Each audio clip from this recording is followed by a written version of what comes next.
실적 분석입니다. 자, 시장 상황 빠르게 한번 살펴보도록 하겠습니다.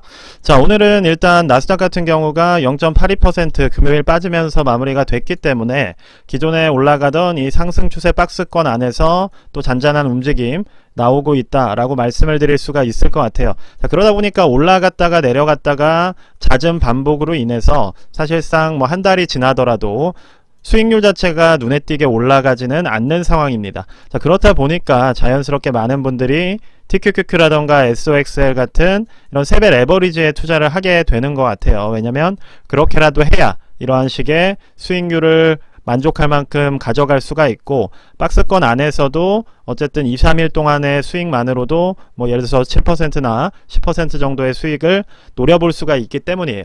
자, 그런데 이게 문제점이 뭐냐면 아시는 것처럼 올라갔던 종목이 한번 조정을 받게 되면 결과적으로 4, 5일 동안 올라갔던 구간이 뭐 하루아침에 하루 이틀 만에 다시 마이너스로 전환되는 일들을 겪을 수가 있다라는 겁니다.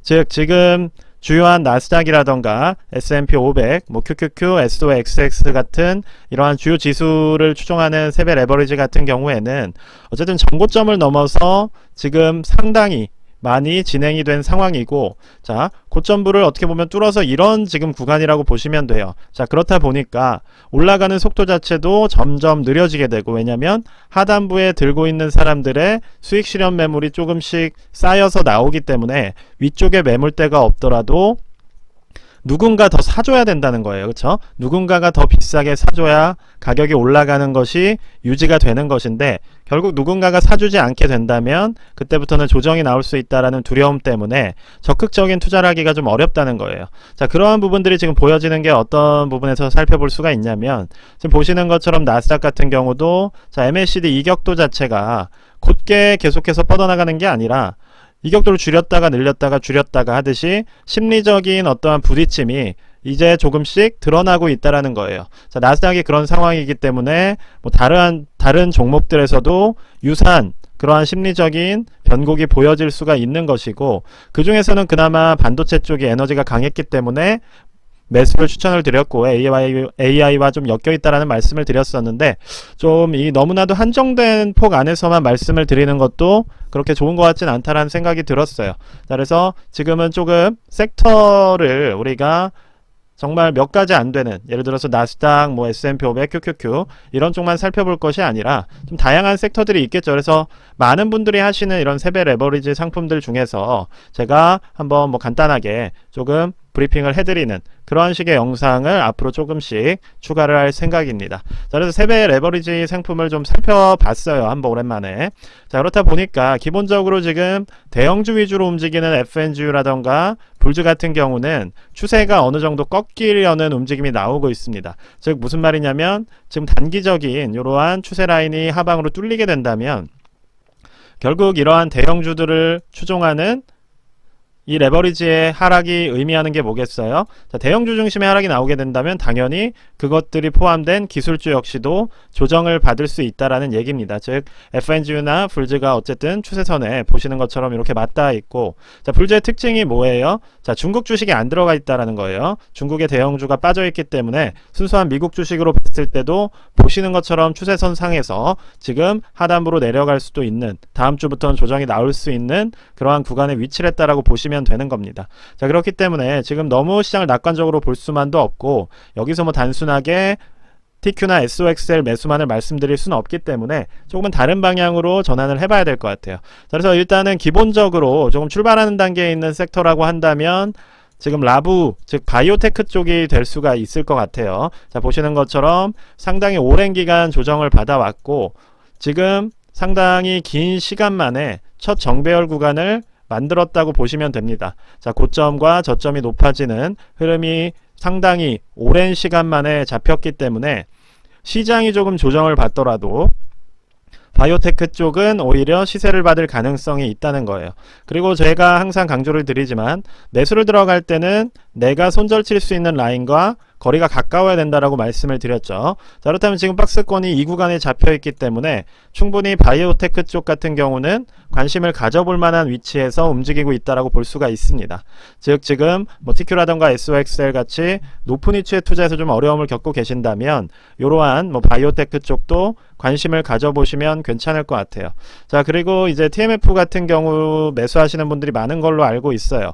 다만 이제 TMF 같은 경우는 여러 번 제가 강조를 드리지만 이때 대시세 같은 경우는 한번 들어갈 만만 했겠죠. 그런데 지금 막상 매수를 얘기하기에는 조금 성급하다라는 생각이 듭니다. 어쨌든 시간 조정을 좀 더 가져가는 흐름이고 우리가 무조건 오른다고 얘기해서 무조건 올라가는 경우는 그렇게 많지 않습니다. 뭐 예를 들어서 2020년 때 석유 정도가 무조건 오른다고 볼 수가 있겠죠. 왜냐하면 마이너스를 갖다가 회복을 했기 때문에 사놓기만 하면 어쨌든 회복은 되는 구간이었어요. 다만 롤오버 비용이나 이런 것들이 워낙 비용이 많이 들어가는 종목이기 때문에 뭐 그런 부분에 있어서 좀 어려움은 있었지만 지금 현재 보시는 것처럼 TMF 같은 경우는 충분히 아직도 좀 더 이격도를 줄여가는 조정을 가져갈 수가 있기 때문에 너무 급하게 생각하시기보다는 좀 천천히 바라보시는 게 좋을 것 같습니다. 자, 일단 뭐 제가 다 말씀드릴 수는 없는 거고, 자, 오늘 보기에 제가 조금 관심 가질 만한 구간에 있는 종목은 지금 바이오테크 세벨 에버리지인 라부 정도가 될 것 같아요. 자, 그래서 이러한 종목에 대해서도 조금 관심을 가져가신다면 충분히 앞으로 조정이 나오는 흐름에서도 다른 부분의 섹터에도 관심을 가져갈 수 있다라고 생각을 합니다. 자, 러셀 같은 경우도 보시는 것처럼 라부랑 비슷한 흐름을 보이고 있어요. 즉 SOX라던가 뭐 나스닥처럼 강한 추세 흐름을 만들어내지 못했지만 어쨌든 지지라인을 단단하게 잡아놨기 때문에 대형주 위주의 조정이 나올 때는 오히려 시세를 받을 수가 있다는 겁니다. 그러니까 지금 시장 자체는 어쨌든 너무 강하게 오른 종목이 조금 조정을 받게 되면 다른 종목이 조금 주목을 받을 수 있고 이러한 순환매가 나올 수 있는 구간이에요. 왜냐하면 미국의 경기가 좀 안 좋아진다는 것 자체도 그러니까 두 가지의 방법론이 있겠죠. 예를 들어서 여러분들이 보셔야 되는 거는 미국 경기가 침체 이렇게 된다면 결국 연준이 무언가를 해줄 것이다 라는 기대감으로 또 올라갈 수도 있는 것이고 뭐 예를 들어서 물가가 올라간다라고 한다면 좀 더 긴 시간 고금리가 유지가 되면서 자, 이러한 침체를 또 가속화시키기 때문에 뭐 여기에 있어서 뭐 또 다른 움직임이 나올 것이다. 그러니까 지금은 뭐 코에 걸면 코걸이, 귀에 걸면 귀걸이 같은 시장이에요. 결과적으로 해석해 가는 그러한 움직임들에 따라서 심리가 움직이고 있는 것이고 사실상 지금 미국 내에서도 어떻게 보면 보이지 않는 방법들을 통해서 유동성을 공급을 하고 있는 상황이기 때문에 우리가 이거를 거시경제적으로 지금 무조건 파악 2022년 같은 경우는 우리가 거시경제적으로 이해하기가 상당히 명확한 구간이었지만 지금은 그런 구간은 아니라고 생각을 합니다. 그래서 우리가 하나의 뷰에 너무 빠져있기보다는 주요한 섹터에서 지지라인이 탄탄한 종목들을 공략하는 게 저는 안전하다라고 말씀을 드리는 거예요.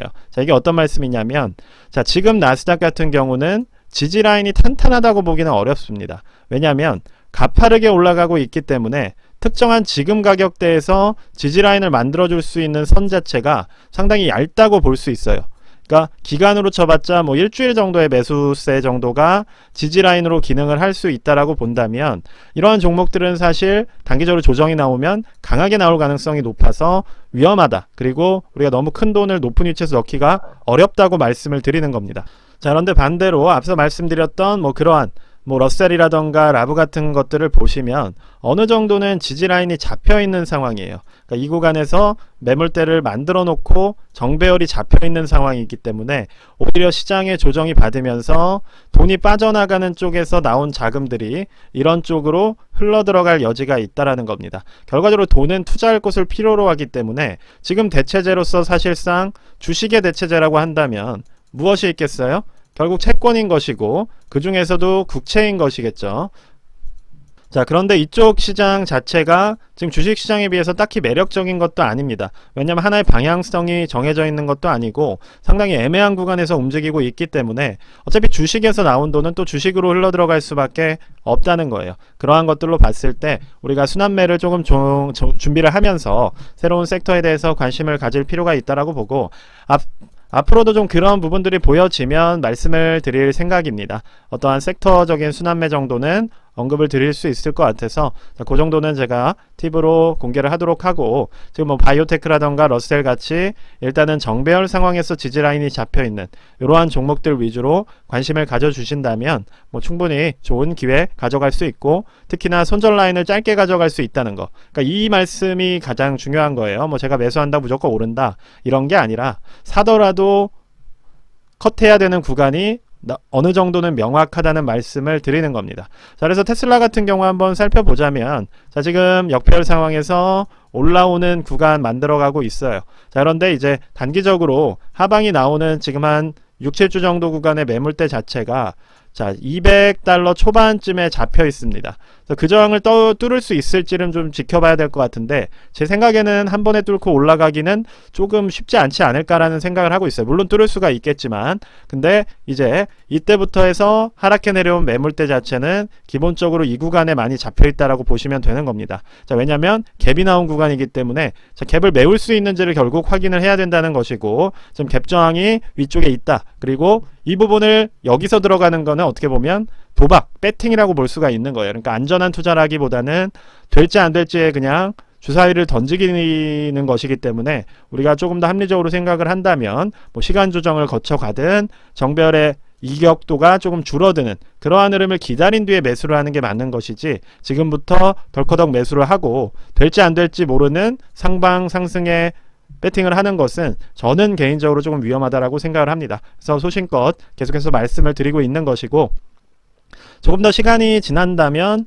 분명히 좋은 구간에서 추가 매수를 할 수 있는 기회가 올 수 있다라고 생각을 해요. 아니면 자연스럽게 이렇게 이격도를 줄여간다면 뭐 묶여있는 평단에 가까워지는 것이기 때문에 그것 자체도 하나의 호재가 될 수가 있는 겁니다. 다만 방향성, 즉 꺾여 내려가는 방향성 자체가 어쨌든 반대쪽이든 평행한 흐름이든 조금 소강 상태를 보이는 것을 확인해야 되기 때문에 조금 더 시간을 가지고 지켜보는 게 저는 개인적으로 좋다라고 말씀을 드리면서, 자, 일단 오늘 영상은 이렇게 마무리하도록 하겠습니다. 감사합니다.